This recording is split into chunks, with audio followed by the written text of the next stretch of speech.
I spoke to, I'm Alex. I'm the student rabbi at Haskalah. And so when I had originally spoken to Liz, I gave two ideas because uh, it's Rosh Chodesh. We're actually in the month of Kislev now, which anybody over, or under 15 is probably pretty stoked because that means Hanukkah, very, very soon.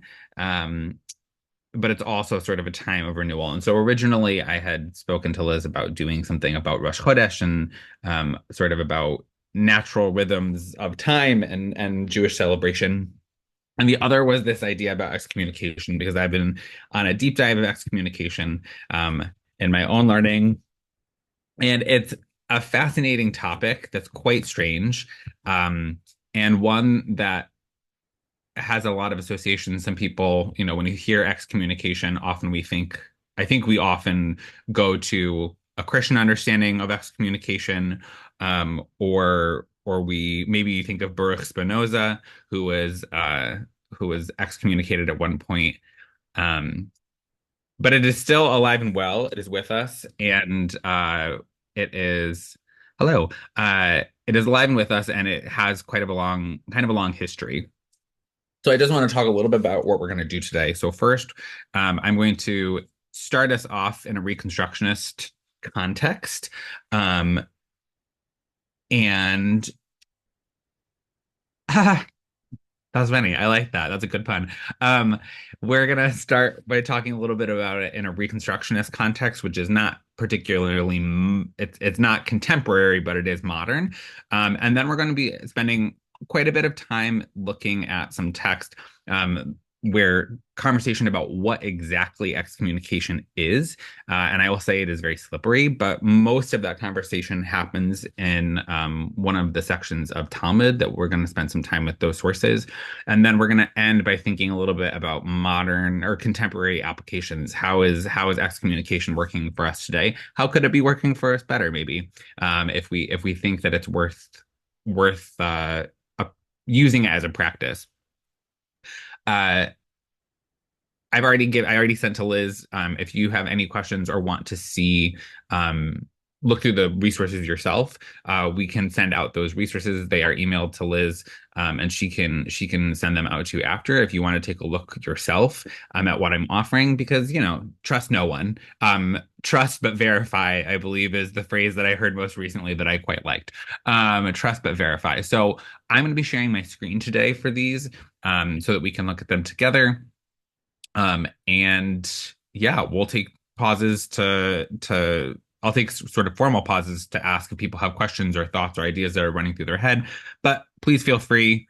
The chat is up there. I'm fine with looking at chat while I'm doing stuff usually. But feel free to jump in or to type in the chat, whatever you feel most comfortable with. So Mordecai Kaplan. This is I got this book many, many years ago. It's called A Modern Heretic in a Traditional Community, about Mordecai Kaplan. And it was written by Jeffrey Gurak and Jacob Schachter, who are both on faculty at Yeshiva University.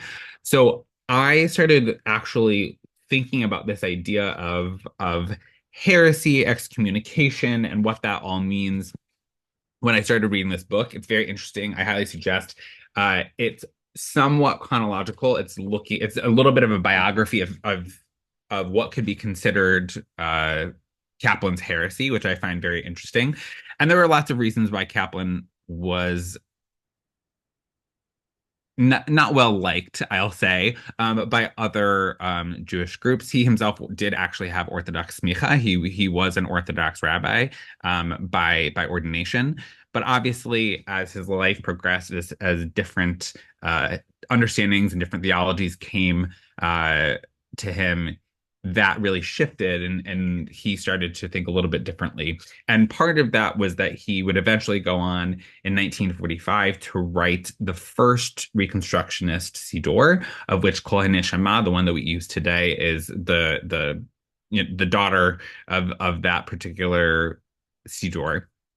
And we're very lucky. The JTA has a copy of the original article that talks about the publication of the Siddur, of the original Reconstructionist Siddur, and it has a really the Orthodox community had a really uh, powerful resistance to it. So I want to start by sharing it because I just think it's so interesting. And so, can everybody see that okay? Good. Okay, I got a thumbs up, so I'll take that as a yes. So it's a little bit hard to see because they actually have a on the JTA website they actually have one where it's been put into just regular typeface. So if you're having trouble seeing it, I'm just going to read it aloud because I think it's a really powerful brief description. So this is in June from 1945. Uh, Rabbi Mordecai Kaplan, leader of the Reconstructionist movement, which attempts to reinterpret the Jewish religion so as to check the escapism which it asserts is prevalent in contemporary Judaism, was excommunicated last night by a group of 200 rabbis at a harem ceremony held at the Hotel McAlpin. The ceremony, arranged by the Union of Orthodox Rabbis of the United States and Canada, concluded with the public burning of the revised prayer book issued by Professor Kaplan, to which the Orthodox rabbis objected, declaring it as contrary to the principles of the Jewish religion. The ban on Professor Kaplan and his prayer book was preceded by a speech by Rabbi Israel Rosenberg, president of the Union of Orthodox Rabbis, urging the excommunication. Asked by the Jewish Telegraphic Agency to comment on the rabbi's actions, Professor Kaplan said it is just too bad that men who call themselves rabbis should, in this day and age, resort to the barbarous procedure of outlawing a man without giving him a hearing, and to the Nazi practice of burning books that displease them. God save us from such leadership and from the disgrace it is likely to bring upon us Jews. So obviously, right? I mean, 1945 this is a right we I people always talk they always bring up the Seinfeld episode, right, the soup Nazi, right? Like we think of like this like archetype or this like metaphor as something that still gets you right in all sorts of ways, but to say this in 1945 is obviously a very damning way to talk about the actions of these Orthodox rabbis. um and it's really interesting. There's been some work done by uh, there's a long tradition. Yes, there is a long tradition of burning books in Jewish history, thinking back to Maimonides. However, it was relatively rare that Jews would burn the books of other Jews. So you have a lot of examples, especially after, for example, there's these open disputes where rabbis would be asked to come in and these disputations where they would be asked to sort of explain to people why they shouldn't hate Jews, essentially, right? Like why should we allow you to say what you're saying, which is essentially heresy? This definitely led to a lot of book burnings. There was also a ton of censorship if we look at medieval history and before, in terms of things like the Talmud. The Talmud was often burned. Pieces of it that went through the censor would be taken out, especially if it was thought to be contrary or degrading to Christian community. So this is definitely a practice. But in terms of Jews burning other Jews' books, a little bit rarer. I'm not going to say not present, because I honestly don't know. I would have to look up that more. Um, and so this is a really interesting piece, right? And I think what you're saying, Argo, is really interesting in terms of he's actually comparing them not to other Jews, right? He's actually comparing, right, to compare them to Nazis rather than to sort of keep them as Jews is feels like a very specific kind of critique. And so this is probably the biggest example of this, but Kaplan did this all the time, right? Kaplan, for example, the Haggadah that he put out, which completely got rid of, look at the time this letter response was written. Margot, are you talking about the one that we just read? Yeah, I mean, using Nazis as an analogy is most apt since it was basically at the end of the war. Going Sure. back, you know, several centuries to the burning of Maimonides' books uh, was further back. Yeah, I mean, I totally, I mean, and I mean, I think that Kaplan was not certainly not known for pulling his punches. So I mean, it feels very specific. It feels very precise. And like I think, like what you're saying, right? This is going to be an analogy that's going to be really in the minds of people. Certainly with the Holocaust and what's happening in Germany at the time, and in Europe in general. So definitely. Um, and there's been some really interesting work done. I believe it's by Mel Sculp and Jeffrey Shine, who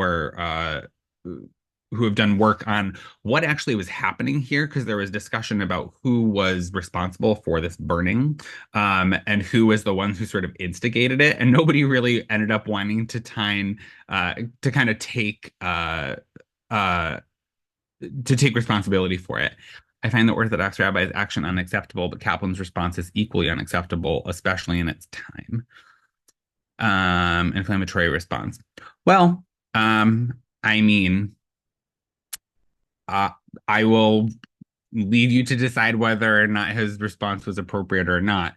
Um, but he went on record saying it. So, and as some of you may know, Kaplan was very much of the mind that if you don't believe it, don't say it. So I usually try to take him at his word, particularly because he had a very divided.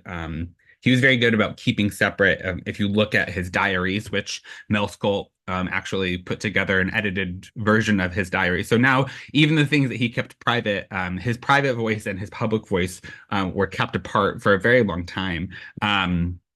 In a lot of ways. And so it's very fascinating to think about what he is willing to say in public and what he is not. And obviously he felt that this was in out of line with what we should be doing in terms of thinking about Klal Yisrael, in terms of thinking about different kinds of Jews being Jews. He found this as a real affront to that idea of sort of togetherness. So I'm going to switch over. So this is the actual text of the cherem, of the ban, the excommunication that was put onto Kaplan by this group of Orthodox rabbis in the U.S. and in Canada. And what I find really interesting is that I'm not going to read this one quite as much, but I'm happy. I'll actually um put the link to it in the chat. And again, Liz can email the links out again. So if you don't have to worry about copying it down. We can send it to you. That's totally fine. But especially considering sort of it's using sort of traditional language, but uh, it's a pretty harsh critique of what exactly Kaplan is doing. Um, and I find it so funny that they gather together on the third day of the week of Parsha Korach, which is just so funny to me. And again, feels very specific. If only because it feels odd for a group of 200 rabbis to go up against one rabbi, Kaplan, on the week of Korach. Like, maybe not a great choice, because when you have a group going up against a singular person, it sort of makes you seem like the Korach, not him. But that's neither here nor there. Uh, and what's interesting is they put a total, it's bolded at the bottom, right? It says a total prohibition and total ban on this Siddur. And they extend this sort of, they call it the bite of the snake of excommunication. This is a phrase that gets used. They don't actually mean get bit by snakes, to my understanding. And so, but they extend it to anyone who holds the Siddur in their hand and looks at it, whether in private or in public. And anybody who obeys obeys the above of this excommunication will be doubly blessed. So we have sort of excommunication of Kaplan, but we also have a prohibition and a ban on the Siddur itself, which is interesting. There's also interesting questions about in Judaism, we do not burn things, we do not throw things away that have a name of God, even if, right, there are some issues with the text. There's Talmudic reasons why these Orthodox rabbis think it's okay to burn a siddur. I will say that. They come up with a reasoning behind it, but it's a really fascinating moment of sort of the extent to which a ban or excommunication can go. What I will say is, I'm going to stop the share for a second. What I will say is that, oh, hi, Loma. I didn't see you come in. What I will say is really fascinating is that, so there's different levels that are happening here. There are different understandings of what to be separated from the community can be. At the core of this is a separation from the community.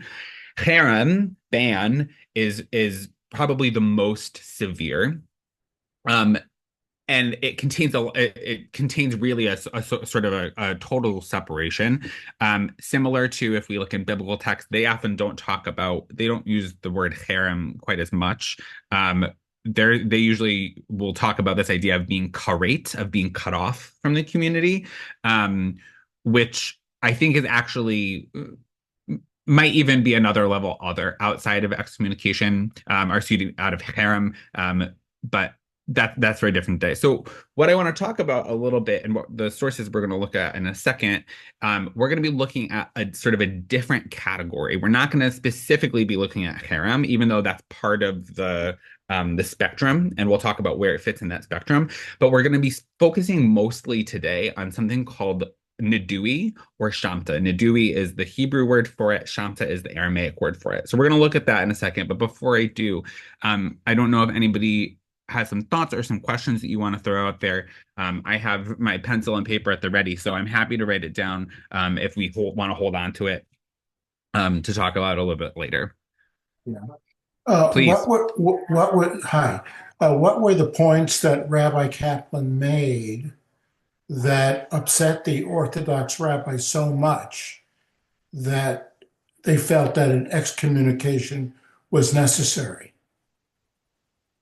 Yeah, so I mean, there were uh, the primary things that people usually talk about are chosenness. So Kaplan fully rejects the idea of chosenness. So things like Bachar Banu Mikol Ha'amim, the one who's chosen us from among the people, is something that he rejects completely. Which is why if you hear somebody chant the Reconstructionist Kiddush, usually people get very confused, because we do not say that. We say Ki Aleinu Karata, the one who has called us, Ve'otanu Kidashta Le'avodatecha, and who has blessed us or consecrated us to your work, right? To God's work. So that is a very particular thing. There's a lot in the 1945 edition of the Recon Sidor that's about taking out supernatural pieces. So you'll actually, there's things that happen between the 1945 version and Kol HaNishma that are a little bit, that get a little bit wonky in terms of when it's happening and why it's happening. But if you look, for example, at the second part of the Ve'ahavta, so after Shema, in the first paragraph, it then goes into a section that talks about this idea of, if you do all these things, then I'm going to make sure that you're going to have rain on your field, and that your animals will eat of the crops and all these sorts of things. And Kaplan was like, that's ridiculous. That's not how it works. God doesn't affect things like that. And so that was another big sticking point for Orthodox rabbis. So not chosenness, pushing against supernatural pieces that were in the liturgy were probably the two biggest reasons why they were against what he was doing. That's a great question. I'm sure there are more reasons. But those are the two that people talk about most often. Harry, maybe I don't want to draw a Yeah, place of and separation. Rabbi, do you know whether the out of the 200 rabbis that voted for the excommunication, whether it was a unanimous vote or were there any rabbis that were against the excommunication? So I think, to my understanding, the harem was unanimous. The book burning was not. Which is an interesting, it sort of devolved into that, according to many of the rabbis. They didn't know that it was necessarily going to be burned, but in terms of the excommunication itself, that I believe was unanimous. Yes. Um, Harem may be etymologically related to the Arabic harem, a place of separation for women. Yeah. I mean, I could see that. I would have questions about the he versus the he, but I don't know Arabic, so I actually can't speak to that. But it's a very interesting idea. And Maimonides was also against supernatural. Was it a question that Kaplan actually was alive to castigate at that time? When the burning was happening, yes. So Kaplan was very much alive in 1945. So he would have been able to answer that question. Um, and yeah, so the being against supernatural is definitely something that Maimonides also dealt with. Um, One that comes up um, in almost every movement is sort of how we deal with the second blessing of the Amida. So, right, we have Avot Be'imaho, and then the second is Gevurot. And in Gevurot, in traditional, um, in traditional liturgy, right, it would be we use the word metim, right? So the idea of God's power is related to the idea of raising the dead. And so if we look in Reconstructionist, if we look in Reform Judaism, conservative maintains that. Obviously, Orthodox also maintains that. But it's a similar wording, but it's different in the Recon versus the Reform version. But basically, it's like who gives life to all rather than who gives life to the dead. Kol Chai. Is what happens here. I will say I'm also thinking there's another big piece about the question of the restoration of the temple. So sort of going back to Maimonides, right? Maimonides would have argued, and I think that this is sort of the train that Kaplan was on. Maimonides would have argued that the sacrificial system existed as sort of a way point, right? Like we need this right now because this is how we understand God. But eventually, right, when it was destroyed, that was actually because we had moved into a different era of our relationship with God. Now, Maimonides would not have changed to our knowledge, at least in public. Maimonides would not have changed his understanding or his prayer for the restoration of the temple. But it seems like if we read something like Guide for the Perplexed, that he's actually sort of okay with the destruction of the temple, which is really fascinating. If we look at this in a Reconstructionist, it's usually this happens in the Ritzay.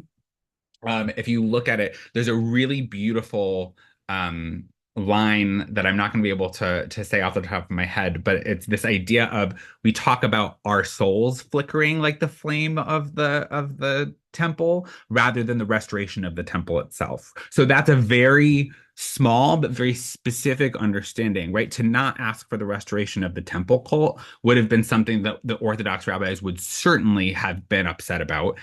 Because if you look in an Orthodox Siddur or an Orthodox service, usually the morning service is going to part of the beginning of the morning service is the section on korbanot, the section on sacrifices. And so it's really interesting. It's stuff that really only the Orthodox rabbis are the ones who are able to talk coherently about it, right? That are going to understand what he's doing, or have a particular reaction to it. He was trying to develop a community that was that was very literate. So his community would have also understood what he was doing. But I really do have questions about whether other groups would have been as in the know as we are today, having so many different versions that we can compare. So great questions. Are there any other questions before we start looking at the Talmud piece? Yeah, Jessica, go ahead. Well, I'm just like, I mean, I'm half Christian, but it makes me wonder what may have also been going on at the time that proto Rabbi Joshua was teaching his teachings, and what happened with that. What were the practices at that time? Because clearly something seems to have ruptured between him and the rest of the Jewish community. Joshua, as in Book of Joshua, Joshua? No, like Jesus, right? That's Ah, probably what his name actually was Joshua, most likely. oh, yeah. So I mean, I think that, well, I mean, there's a lot of, if we go into that sort of thing, there's a lot of challenges in terms of what are we inheriting. So a lot of people sort of put clear timelines where it's like the temple falls, rabbis are created. But if we look historically at what's happening, that's actually not true. Um, the rabbinic project is actually part of that history that's parallel with, starting later than the temple, but parallel with the temple. Um, and so in Christianity, you'll often talk about the fair, right? We've probably all heard, right? Getting called a Pharisee is not necessarily a good thing, right? But the rabbis are in the Pharisaic tradition of things, which is moving outside of the temple. So the destruction of the temple is sort of the cherry on top of what is already happening, because there's a lot of corruption in the temple and the temple cult. So yeah, it's a great question. I would have to do a little bit more research to talk more on it. But yeah, that's totally an interesting idea. Margot. Thank you, Rabbi. I'm just going to throw something out there, and this might not be the time to address it, but so you mentioned carbonot, and my Hebrew is very rudimentary, but the root of that word, I believe, is the same as when in the Reconstructionist Kiddush, where to likrov, or to draw near. Hmm. So if not the idea of chosenness and the idea of drawing near, which essentially the sacrifices, which we don't have since the temple times, um, what in Kaplan's theology are the acts that we use to draw near? And once again, this might not be the time to address it, but I just want to put it out there. Thank you. Yeah, of course. No, that's great. And I think, especially because we're talking about Shamta, which is about separation, I think that it makes a lot of sense to talk about what draws people to Grove, what brings them back. And Rabbi Fair, thank you. I mean, I think that what I'm just reading through your be favorable toward the people and return to their prayer. Yeah, I think that sort of what is being said in that, and what Rabbi Fair put into the chat, is how we would understand this idea of, our fervent prayer is what brings us close to God, and our attention to mitzvot is what brings us close to God. There's actually a really great, I have to find it. I would have to find it, but there's a great, is it a midrash? It's a commentary, that talks about basically, when you pray so fervently that it burns the fat inside of you. Um, like this idea of like you become in some ways that sacrifice. You're standing in for the sacrifice. It's a That's said, really that's beautiful. said on the fast days. I don't know how many fast days that the Reconstructionists observe, but I know in an Orthodox prayer book, you have a specific prayer that is said on fast days, that your fasting would be like a sacrifice. Yes. So yes. So definitely that your fasting is like sacrifice. Absolutely. But it was an interesting, what I found interesting about this commentary was that it was like, it takes it literally, right? It says like your actually insides are burning up, which I actually really find, uh, sort of In a way, beautiful they in a are. way. Yeah, in a way they are, right? Like there's an activeness and an aerobicness, right? To how your neshama is connecting to God. And I actually really like that idea. Um, so it also sort of also brings to mind a Daven Avihu, right? This idea of the rabbis talk about, I think it actually might be in that discussion. They talk about they go in to offer the blessing, or to offer this unasked Strange. for Yeah. sacrifice, this strange fire, right? Whatever that is. Um, but some rabbis actually attach it to this idea of devotion or love. And they talk about the next part is they get dragged out, and the rabbis are like, how can they get dragged out? They got burned up, right? And the rabbis say it's because they burned from the inside, not on the outside, which is a really beautiful thing. So that's certainly one way that Reconstructionists would think about that. And in terms of chosenness, what Kaplan is concerned with is thinking about not being not chosen in a superiority, right? Like not special, unique, right? Like that is sort of his how he towed that line. Now, that's a really tough one, right? It's really tough to be like, we're not special, but also I would never think of being a different religion, right? Like it can get a little funky. And so it's a really funny conversation. And maybe we should actually maybe we should do a class on that because it's really its own balagan, its own sort of mess that we constantly deal with, that we're constantly trying to figure out what it means. Um, Particularly because he's thinking about not just Jewish, but in his case, specifically American, right? So he's thinking about hybrid identities in this way that makes it really fascinating. Um, would bid farewell to his family before diving in case the passion of his prayer caused his soul to depart. Yeah, I mean, there's a prayer is not for the faint of heart, that is for sure. Um, Great. One last call for questions on this part before we start looking at the Talmud piece. I just want to make sure. Okay. Feel free to put it into the chat or to stop me. You can raise a hand and usually I'll see it. So the majority of the discussion on this idea of excommunication comes from the Talmud in a section called Moed Katan, which is kind of funny,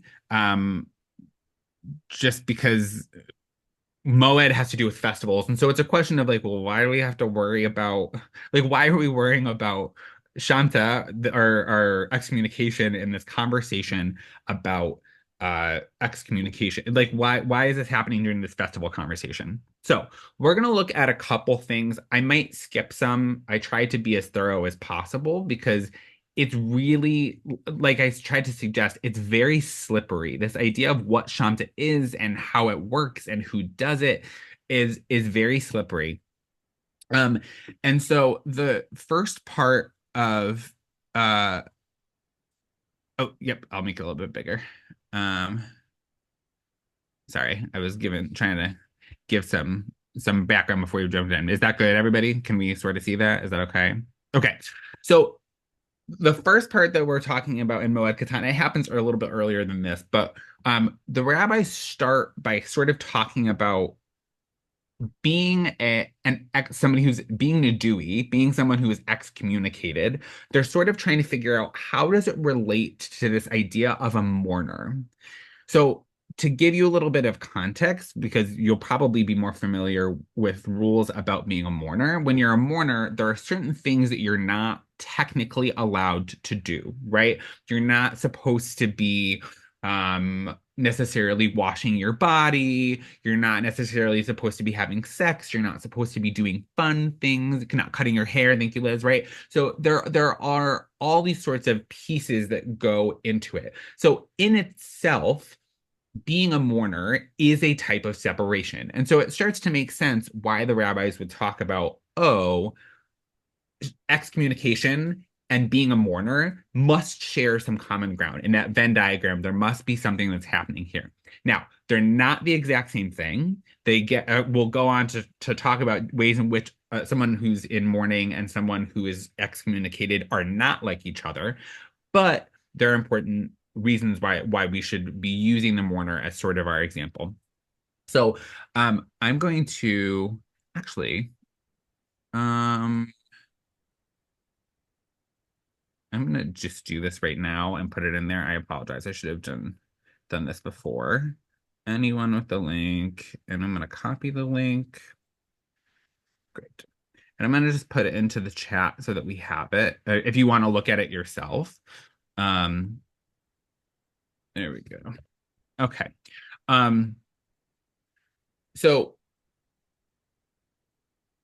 in this first part where they're asking a mourner is prohibited from performing work, and then we get an example of this from Amos. Just as a festival is a time when it's prohibited to work, so too a mourner is prohibited from performing work. This makes sense. Interestingly, right, not working is not just something for mourners. It's something associated with festivity, or the specificity of the time. So Shabbat, right? We don't work on Shabbat. We don't work on holidays, right? And this extends to the mourner in a different kind of way. So, what is the halakha concerning one who was ostracized in terms of performance of work? Common here, tashma, they say, that which is taught in the following baraita. So a baraita is a story that's contemporary with, but doesn't that's doing some of the similar work in terms of their legal code. When the sages said that when the sages said that the performance of work is prohibited on a communal fast due to lack of rain, they meant only that work is prohibited during the day of the fast, but during the night of the fast, it's permitted. And you find a similar halacha, a similar law, with regard to a person who was ostracized and with regard to a mourner. What is it not with regard to all? So they're going back and forth, and they're trying to figure out, can a mourner work, or excuse me, can a person who is excommunicated work? Is really their basic question here? Are they allowed to do work? And so then we get into, they say, well, one who's ostracized can teach Torah, and they can be taught Torah. He can be hired for work, and people can be hired from him. So that feels weird to me personally, right? Like, this is a very strange kind of excommunication, where you're still sort of in the community, but you're also separated out. So before we actually look at what that means for them, I'm wondering, what are your ideas? What's going on here? What are they trying to make sure is and isn't happening? No wrong answers.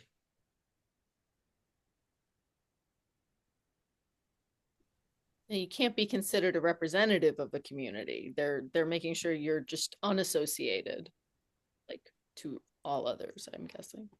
Okay, amazing, interesting. Yeah, Rabbi Fair, please. Consider Acher. He was totally excommunicated, and yet Rabbi Meir relies on his rulings in halacha and consults him continually. Absolutely. So for people who might not know that story, Acher, Elisha ben Abuya, he's one of the rabbis that goes up to Pardes, goes up to the orchard in heaven, and we get sort of a weird story about what's going on up there. And one of them loses their mind, one of them dies, one comes back okay, and we're told that Acher cut the reeds. It's a very strange idiom. People interpret it differently. There's a great book, is it Milton Steinberg, As a Driven Leaf? Yeah. Which is about Elisha ben Abuya.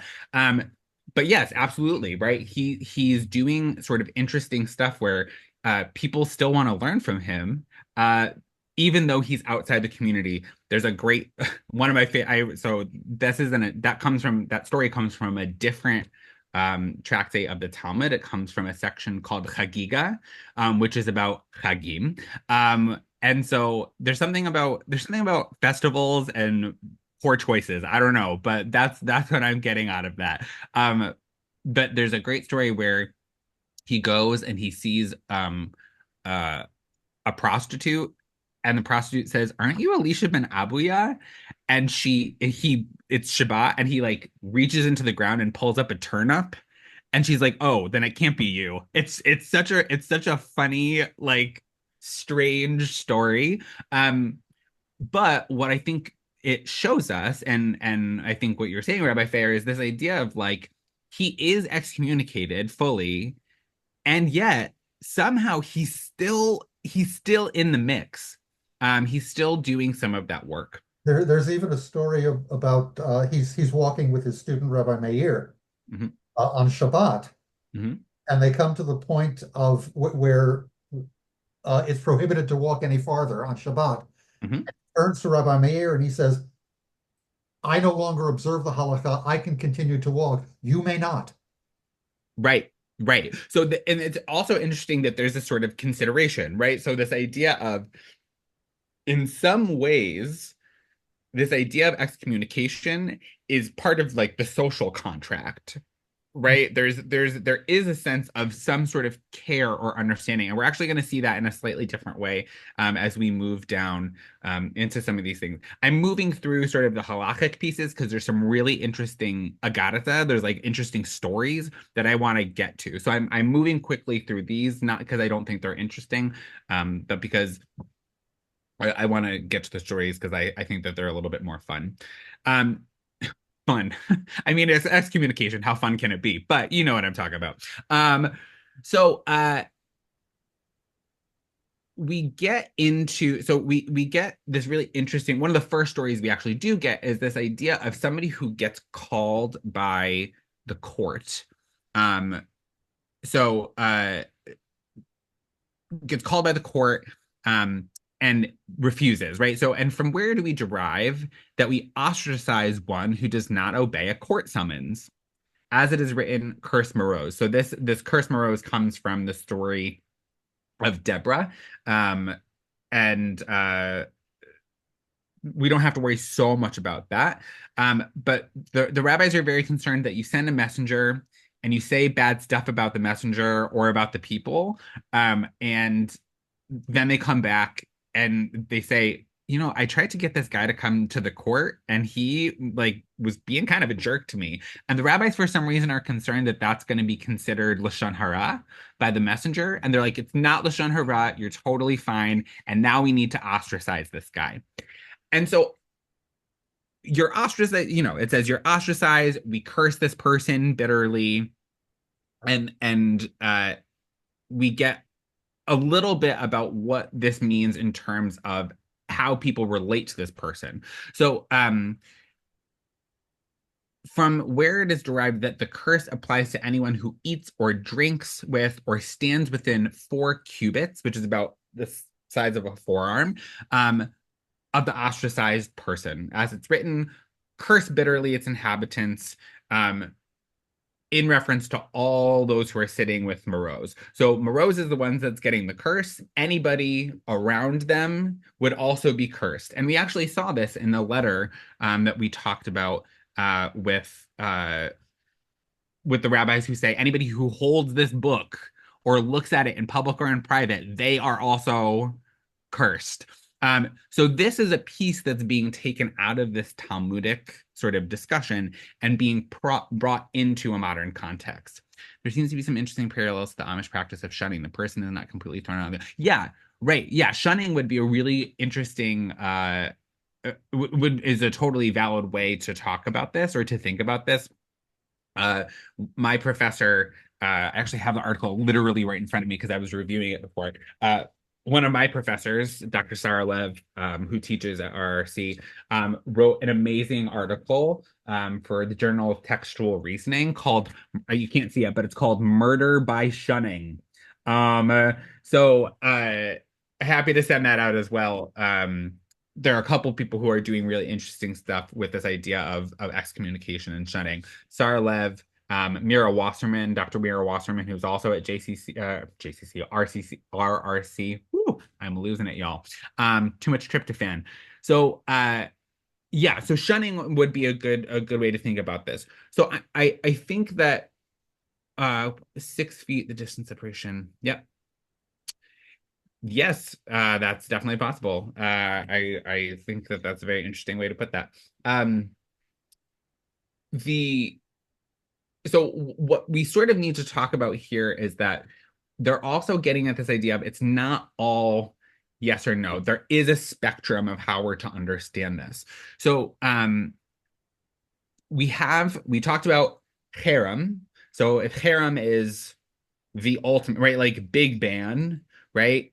This like you're totally separated from the community. Right now we're talking a little bit about Shamta or Nadui, which is a specific response to somebody's bad actions, and that the text talks about how long that lasts. Usually, a Shamta or a Nadui lasts for 30 days. And then you would review, essentially, you'd review what was going on here. And if it was still happening, then you'd have another cycle of it before that person was put in harem. So harem is right, so it can sort of become worse the more you sort of ignore the problem. Also similarity when a Jewish person comes in contact with the dead. Yeah, that's a really interesting. That's an interesting piece of that. And part of that has to do, I think, with right what you're both getting at, which is this idea of contagion. So part of it probably has to do with the idea of passing something along, but it can also be behavioral, right? If you spend time with people who do stuff that get them shamtad, well, you might start to think that that's okay too. There's a really fascinating story that comes in a different part of Moed Katan that talks about this rabbi who's teaching Torah in the market, and that his teacher shamtas him and says, "You've been taught not to teach Torah in the market." And part of the problem here is that he's teaching people younger than him, right, who are also in the market. So they're learning, like they might learn incorrectly what they're supposed to do. So I think that there's a contagion piece of like, how does sin work? How does bad stuff work? But also just like, how are we taught or socialized to do bad things in our behavior that the rabbis are certainly worried about to some extent. Why you're allowed to learn Torah with them anyway, I don't know. It's an interesting thing, certainly. So we're gonna move to this story. So I'm gonna stop talking and I'm going to ask somebody to read this. So this is one of the first agadas. Yeah, Margot, go for it. Why you're allowed to learn by them or they be hired or whatever. I'm just speculating or conjecturing that it's really important within Jewish law and practice that a person is able to maintain their livelihood. Mhm. So or have the money that is owed to them. So you had mentioned the thing that you might be under harem during the day, but at nighttime you can go to work.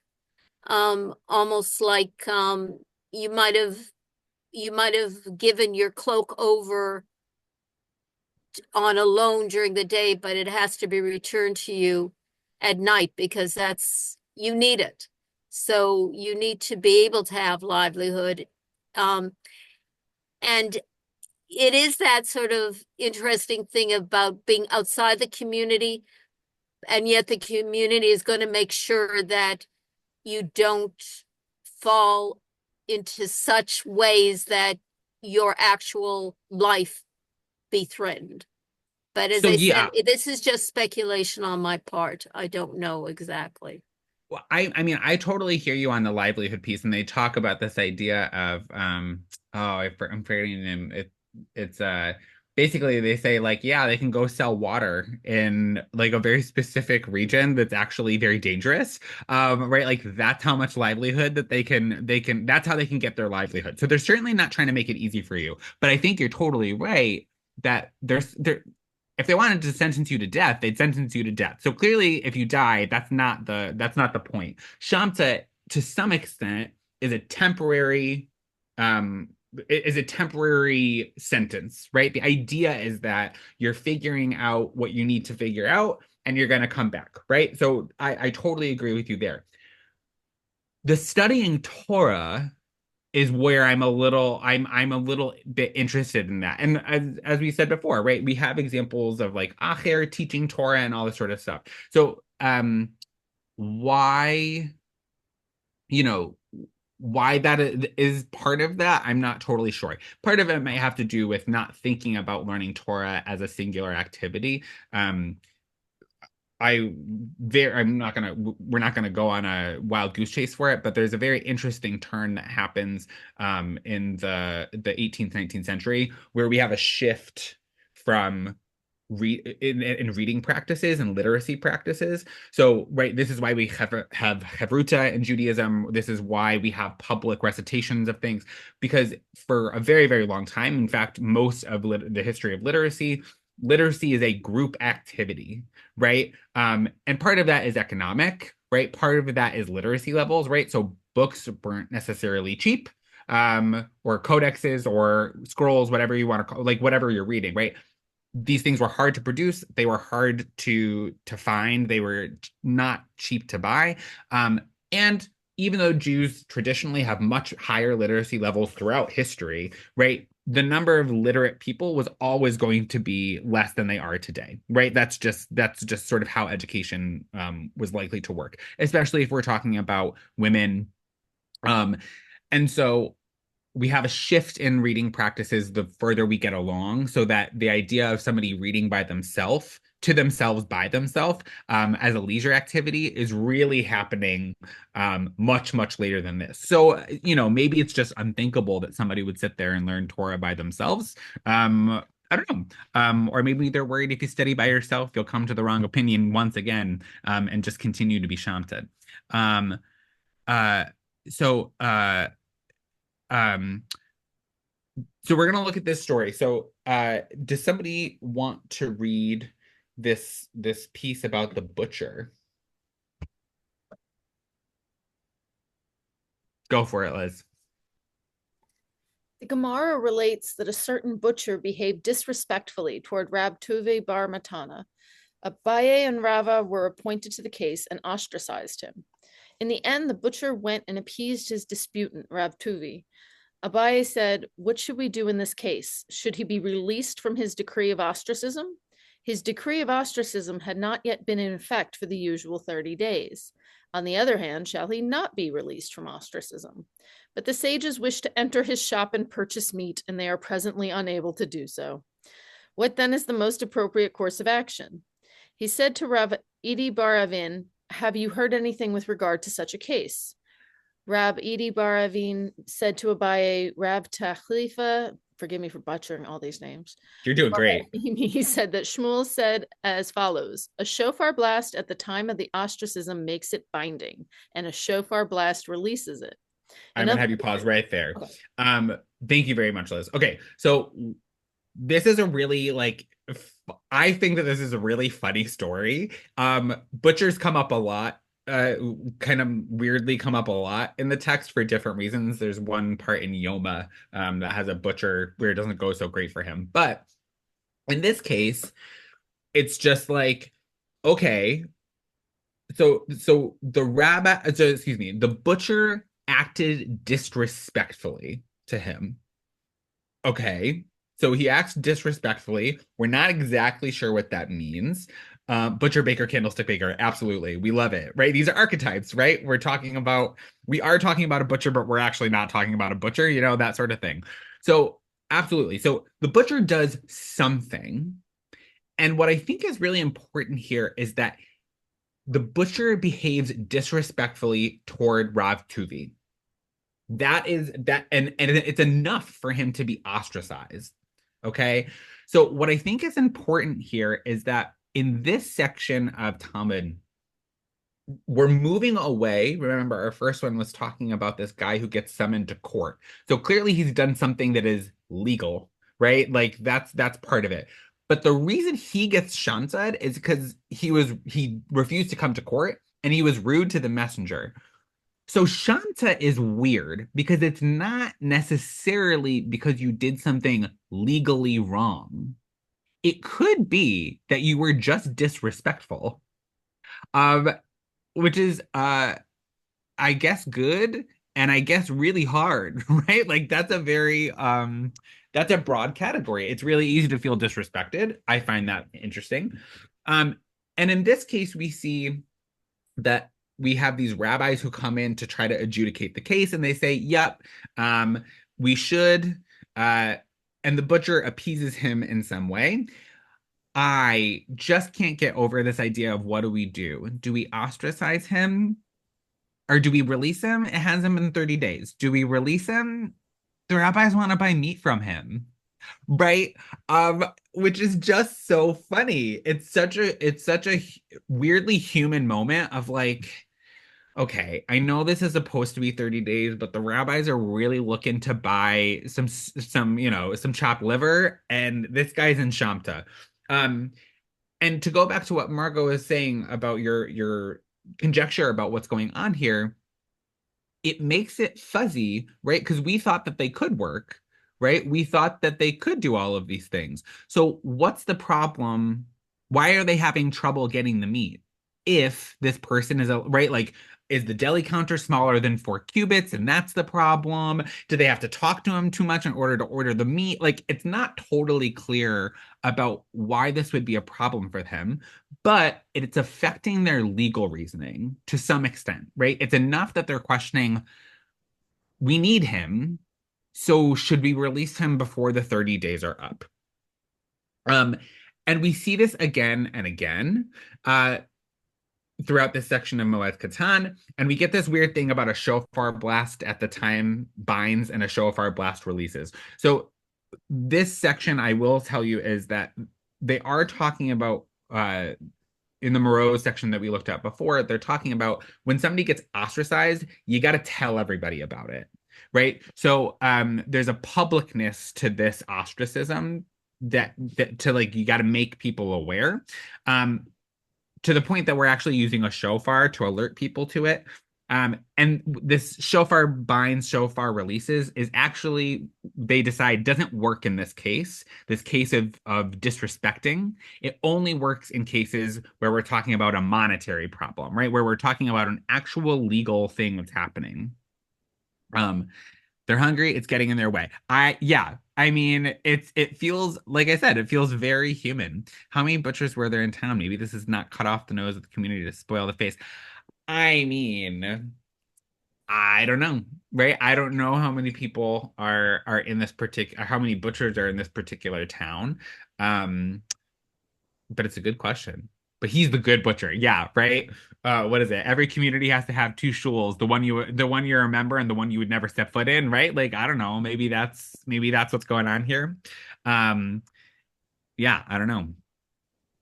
So I'm going to, because I want to make sure we have time to look at sort of a contemporary piece and make time for discussion and questions.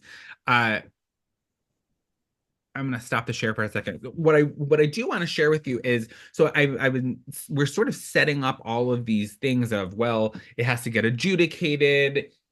Well, does it? Because then later on we get another example of a slave woman who declares Shamta on somebody for mistreating their adult son, which is interesting on multiple counts. One, it's a woman.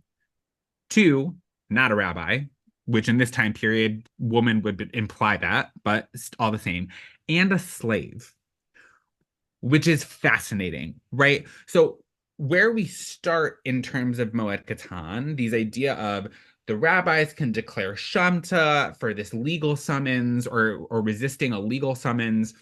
It gets adjudicated by these rabbis who say whether or not it's there. We have very clear 30 days.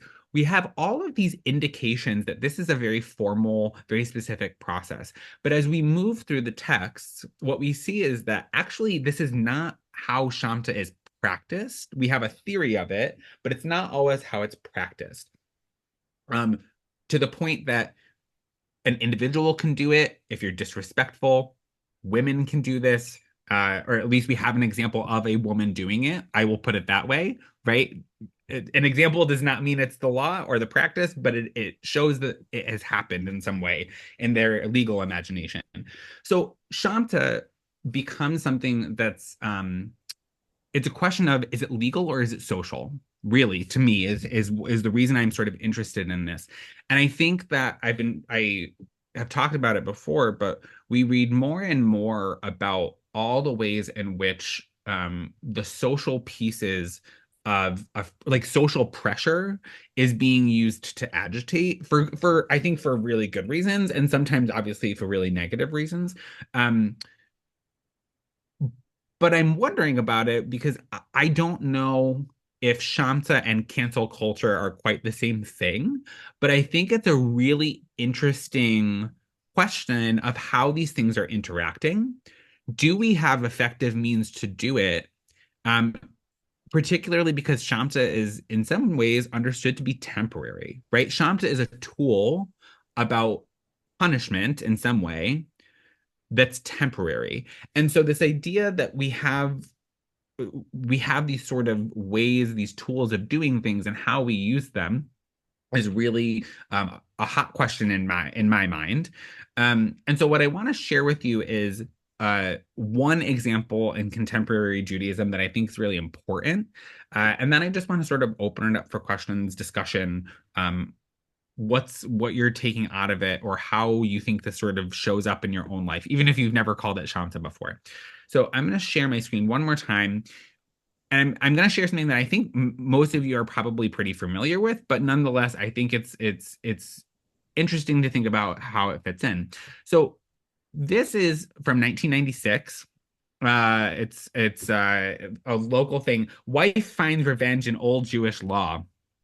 So this is an article about Jewish divorce. And so are people familiar with the idea of the agunah?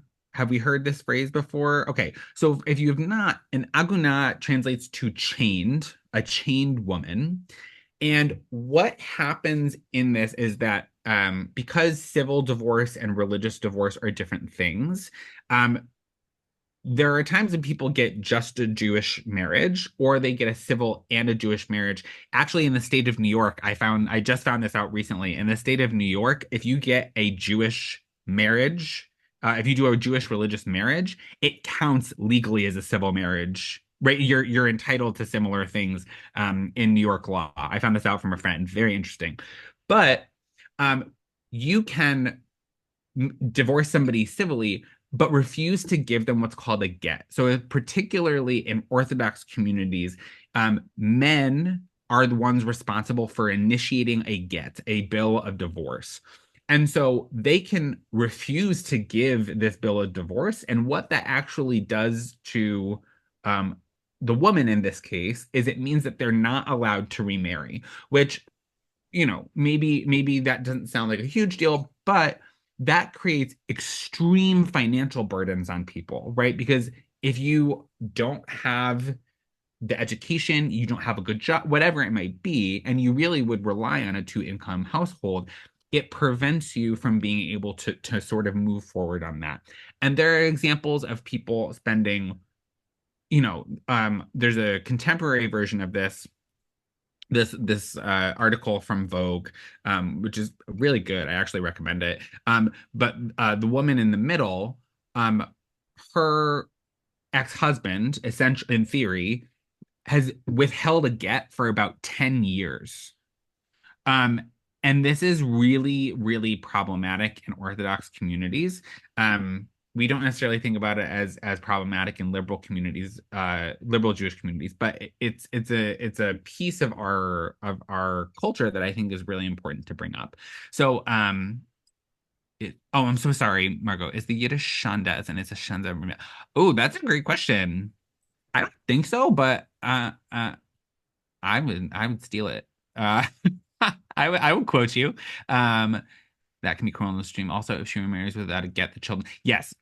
It creates not only sort of practical problems, like logistical problems, it also creates religious problems, because it creates, as Margot was saying, mamzerim. Recon does not hold. We don't have an idea of mamzerim. Like we don't use that in recon language or in recon practice, because we have so many interfaith families. But then so yeah, I suppose within liberal Judaism, if a child ends up being within that, then there's no way at any point for them to marry anybody who is, I don't know whether conservative holds, I think they do, or Orthodox, because there's no way to become legitimate if it is seen as illegitimate. And certainly a child that was born from an affair, which is not condoned, but you sort of can, slip the affair in without acknowledging it as a mamzer, whereas a marriage, it can't be. It wouldn't be. So I won't take any more of your time with that because that isn't your focus today, but it is an interesting problem. Yeah, absolutely. I mean, I know I appreciate you bringing it up. I had come in to talk a little bit about the financial piece because I think that sort of that piece is one that is actually shared by people across different denominations of Yes, Judaism, right? Like the strain of divorce in any sense yes, on one's livelihood is certainly a huge concern. But you're absolutely right that this is a big problem from a religious standpoint of like, well, like what is this person supposed to do? They can't have any more kids. They can't, right, until a get goes through. And so what I found really interesting about this is there's a whole movement of Orthodox women who are documenting get, right? Because Shamta, excommunication, is a tool by which some rabbinic authorities actually try to force people to initiate a get in these moments. And there's actually, I couldn't find it in this, but there's a woman who is like filming people, like she's an Orthodox woman who is filming people who had not given their ex-wives gets and posting them on social media for people to see, basically being like, if you see this person, don't talk to them, right? Don't talk to them, don't do business with them, don't, whatever. And I was like, whoa, what an intense and interesting use of this idea of Shamta, a really live piece of Jewish halakha, of Jewish law, that's being used or used and applied in certain ways in order to do this change in behavior that Shamta supposedly is supposed to be doing. Excuse me, is supposed to be doing as well. So I wanted to bring it in because I think there's something old-timey, right? There's something that feels old-timey about this idea of excommunication. But the underpinnings of it, the sort of the mechanics of it are still very much a part of how communities are working. And I think that we're not always doing it in the best way in terms of our own social groups. So I wanted to bring this to you today, and I'm going to stop the share and just really leave time for where people, if they feel like this is something that's operative in their lives or they've seen it operative, and sort of what do we do with it, right? Like is it useful? Is it a useful piece of our history that we actually should be thinking about? How would we reconstruct this? Right? I don't know. Yeah, Wilma, please. You're muted, Wilma.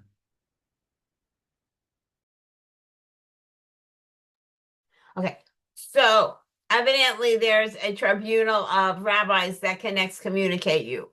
Okay, I'm not exactly sure who, would be the people to excommunicate you. So say you get excommunicated. Are you excommunicated forever until they unexcommunicate you? I mean, it depends, right? Like, I guess it depends on like who it is. There's a great portion in Moed Katan that talks about somebody who is excommunicated by a rabbi is excommunicated to the rabbi's student, but somebody that the student excommunicates is not excommunicated to the rabbi. So there's a hierarchy piece here. So it's an interesting question of like, if you get excommunicated locally, can you go to another city and everything's fine? Right? Apparently Spinoza was invited back. Yeah. So I think that you can come back. It's gonna depend it's gonna depend. But yeah, it's an interesting question. Well, with Rabbi Kaplan, was he permanently excommunicated? I think that I mean, he really stuck to his guns, right? In terms of the Siddur and the Haggadah and all these sorts of things. So I think that certainly there were Orthodox rabbis who sort of resisted that, but those who belonged to this, or I believe he was sort of he never resolved Orthodox it. originally, I believe. Yes, he was. Yes, he was. Liz, did I see your hand? Oh no. Okay. Um, yeah, I mean he actually had if I'm remembering his biography correctly, he actually had double smicha, right? So he got smicha like on his honeymoon. He went and he got smicha on his honeymoon, and then he got it again at a different point. So he was very much in it. He worked as the senior rabbi of an Orthodox shul, and he talks in his diaries actually a lot about this like really big conflict between like I'm doing all these things and I'm telling people, to pray this way and that way because I know that's what we're supposed to do, but I don't believe any of it. It's actually really it's really beautiful. It's really sort of heartbreaking. And obviously he resolves it for himself. But in terms of the harem, I believe that um he he remained to that body excommunicated. Um which he was probably fine with. But I'd have to do more research if there are particular communities that resisted that.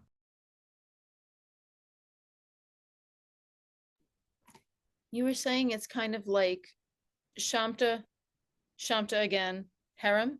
So it's almost like a third strike kind of thing. If you have multiple offenses or didn't do whatever to appease. Yeah, and there's actually so below the Steinsaltz translation of this on Safaria is actually they're very specific about the words they use so that it is differentiated a little bit more clearly. But so there's harem, right? So you go through these cycles of Shamta and then you're harem. Um, Below that, though, is something called Nezifa, which we didn't talk about because I think it makes it confused. But my Shamta, I my etymology. I'm sorry, I'm not a philologist, but these are very interesting. I'm gonna look them up. The uh so Nezifa was a different thing. So if we translate ostracism, or excuse me, if we translate Nadui as ostracism, the Steinsaltz calls Nezifa admonition, right? Like this idea of it's like like tisk tisk, right? Um but even that one, there's questions, right? About, well, how long does this last? Because the conversation comes up that the rabbis in Babylonia, they say, it's a very confusing phrase. They say their what is it? Our Shamta is like their Nezifa, right? So our ostracism in Babylonia is like their Nezifa. And in their Nezifa, meaning that in Israel, like the in Eretz Israel, is understood to be about 7 days, right? So uh, it's like a very interesting thing of like, wait, so how long does Shamta last? Does it depend on where you are, right? And are you saying in Babylon or excuse me, in the Babylonian exile, you're saying that it's Shamta is actually 7 days, not 30 days. We have examples of people being ostracized for one day, right? So it's very confusing. You This is know, different from being excommunicated. I'm sorry, can you say that again? This is different from being excommunicated. Excommunicated is the worst. Well, so like harem, which usually gets translated as banned, is technically the worst. So harem, Nidui, Shanta is that 30-day one. That's the ostracism.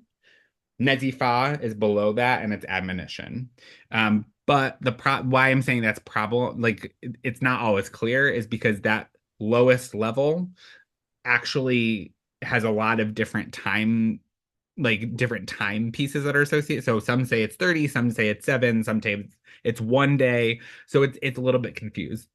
So ostracism would be in the middle. Um, yeah, just go ahead.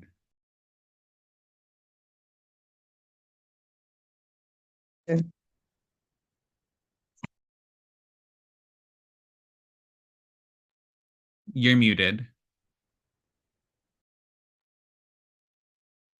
Can you hear me now? All right. But I kind of like the idea of there being a prescribed time period, right? Of something that before you decide to like put somebody out of your life completely, right? It looks like it could almost be used as like a cooling off, like, okay, let's both separate, let's think about what's going on here, I mean, my mom and sister have been feuding for 2 or 3 years now. My sister completely cut off my mom. They won't talk. I feel like that might have been a good thing for them to have done something that looked like a practice of Shamta before my sister was just like, yeah, we're not talking to mom anymore. For the simple fact of like, that maybe there could have been some sort of resolution of, the issues. I mean, yeah, I mean, I think that idea and that it's a formalized process, right? So that it's not just a like, we keep this person at bay as long as we feel like, that you actually then are forced to kind of go through and do some work on thinking about that and potentially what reconciliation looks like because you have a prescribed period, yeah. Maybe on some level we should think about bringing something like that back. I mean, at the same time, the complete separation also has its own uses. If you think about like amoebas, right? They have to reproduce in some way, and they reproduce by pulling themselves completely apart, And so, I mean, look at the good things that have come from having a different type of Judaism that Mordecai Kaplan brought into the world because of the fact that he got thrown out of his own community, Yeah,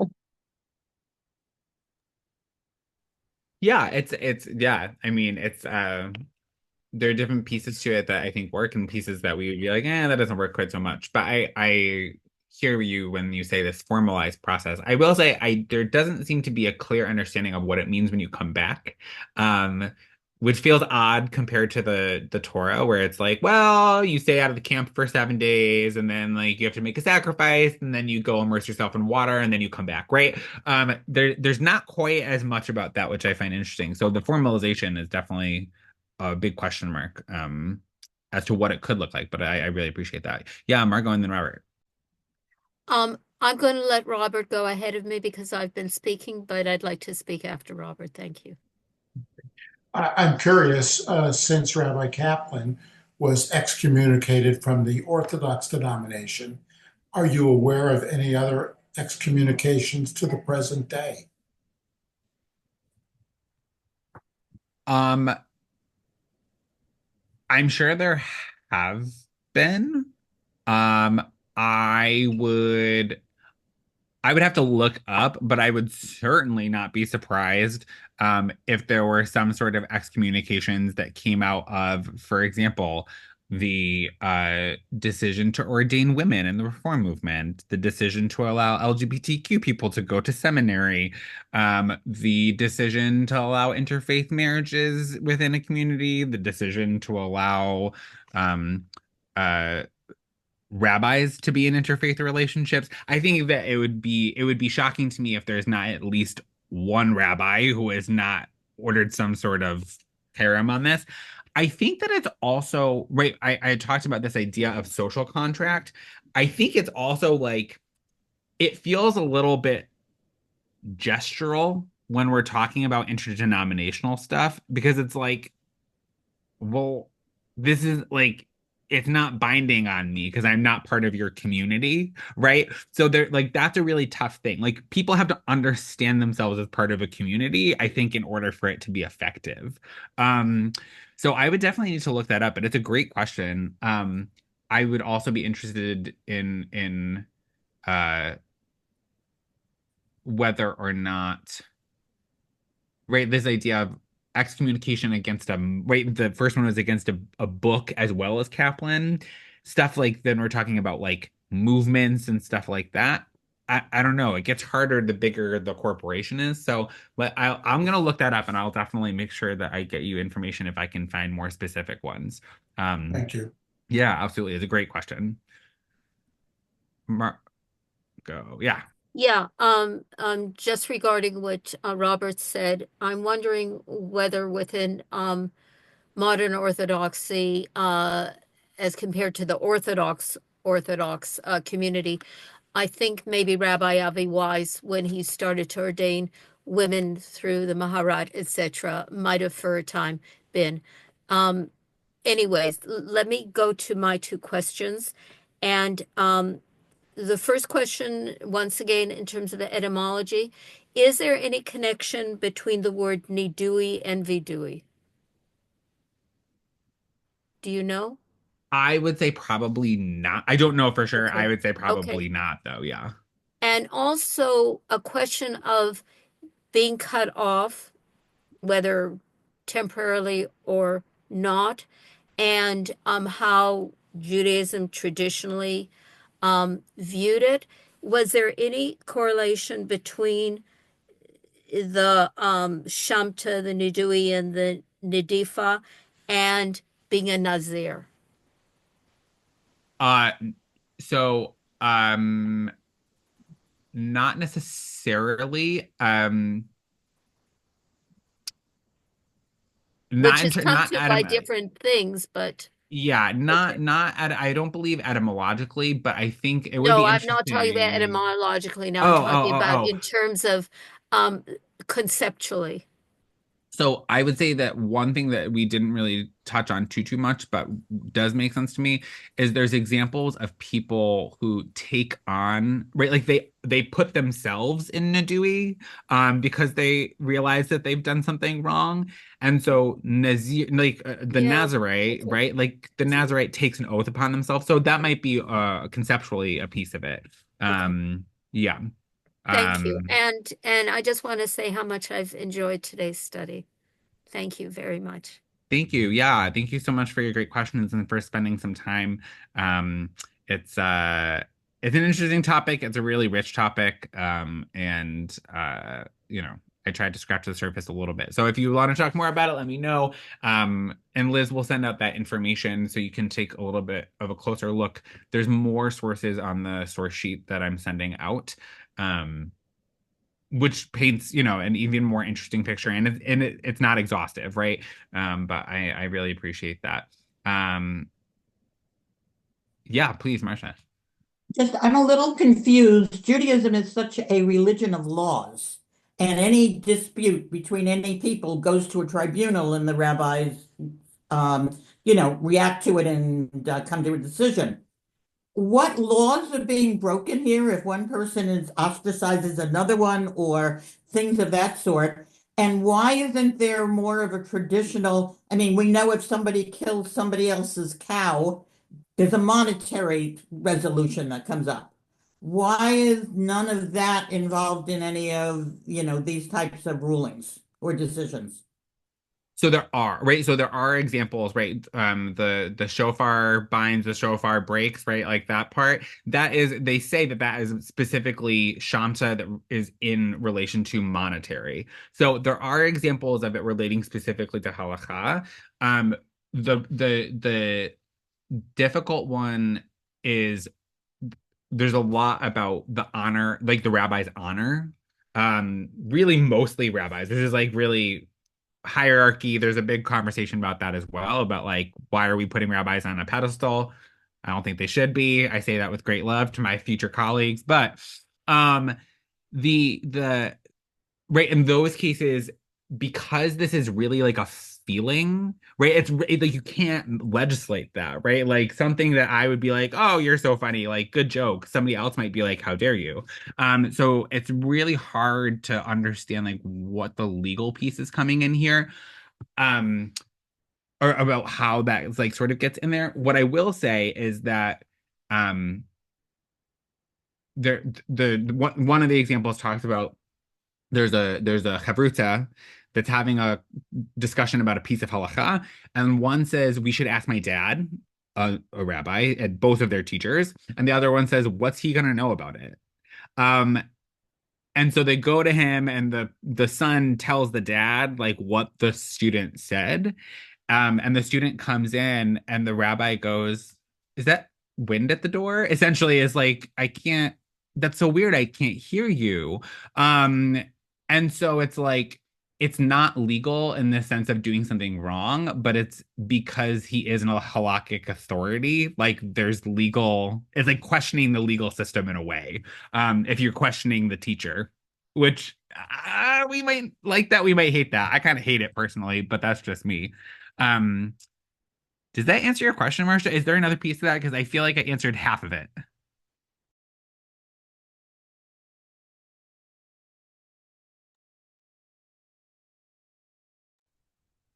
Sorry. Yeah, no, you answered most of it. Again, it's this dilemma of what is law and what is someone's, you offended me, so I don't like you, so I'm going to punish you. And I'm in a position greater than you are, so I have the right to punish you. That doesn't seem quite fair. Or that it can be that it can be administered evenly across the community. I mean, that would be the part that would be most difficult. And one of the quick questions, was Rabbi Wise ever excommunicated when he started the reform movement and had shrimp at his big meet, his big thing? I would say probably yes. I didn't look it up. I'm gonna be honest, I didn't look it up whether he was or not, but I would almost guarantee that he was. Um, right, he was well supported by the Haskalah movement that was happening in Germany, right, that was happening in Europe. So he would maybe have been insulated from the effects of that a little bit. But yeah, I would be really surprised if there's not something that exists that talks about that. Robert, I'm going to take yours in a second. I just want to let people know it is 4:32, so if you need to leave, it's so lovely to have you here. Feel free to hang out. I'm going to stay for a few more minutes and answer some more questions if you would like me to, but just wanted to make sure I did a formal thank you so much for being here. Robert, please. Yeah. So it seems as if excommunication does not cross denominations, because Rabbi Kaplan was excommunicated from the Orthodox denomination, but he still was in the Reconstructionist denomination. It's a really great question because I think that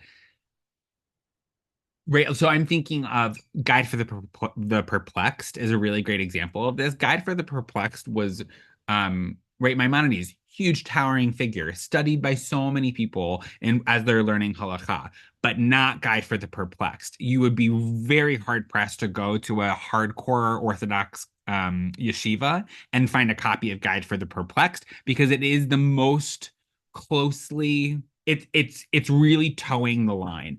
So that's the funny thing about Shamta, about excommunication is right. So he gets Shamta and that's his thing, but the book gets Shamta as well. Right. So thinking about like people putting a comic book behind a Siddur sort of thing, like it's really funny to imagine people in the Orthodox community like getting a copy of the Siddur and reading through it in the dead of night. But that's certainly a concern they have about how do we also make sure that our people don't get off the derech, right? Like, how do we make sure that they don't go down the wrong path too? So the Shamta, the excommunication harem piece, is doing a lot of different stuff.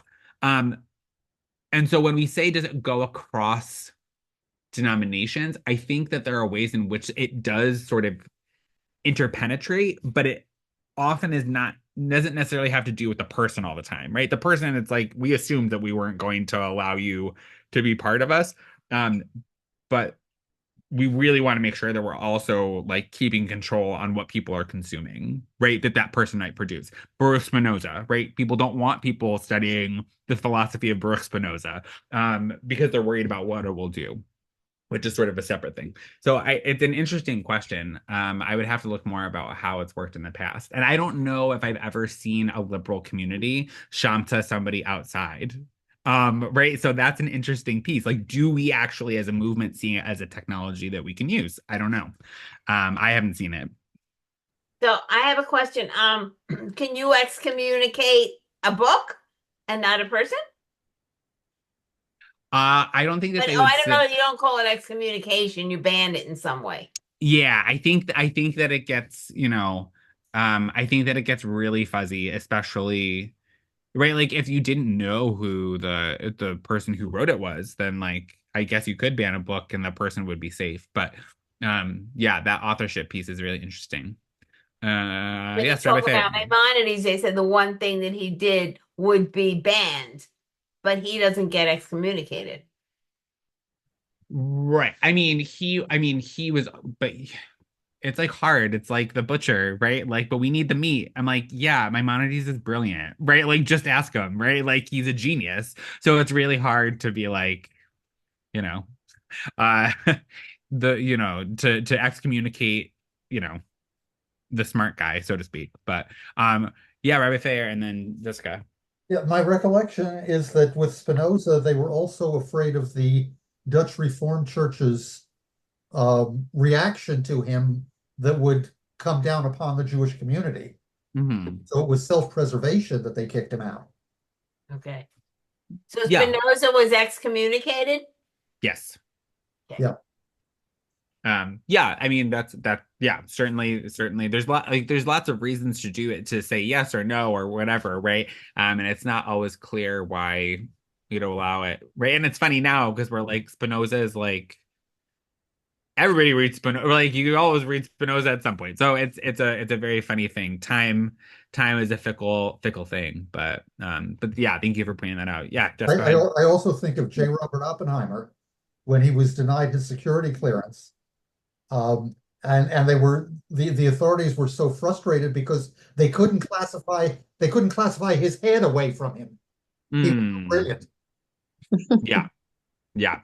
But every time he would write something, they would classify it and he couldn't read it. He couldn't read what he had written anymore. So Yeah. Yeah. If I may, yeah.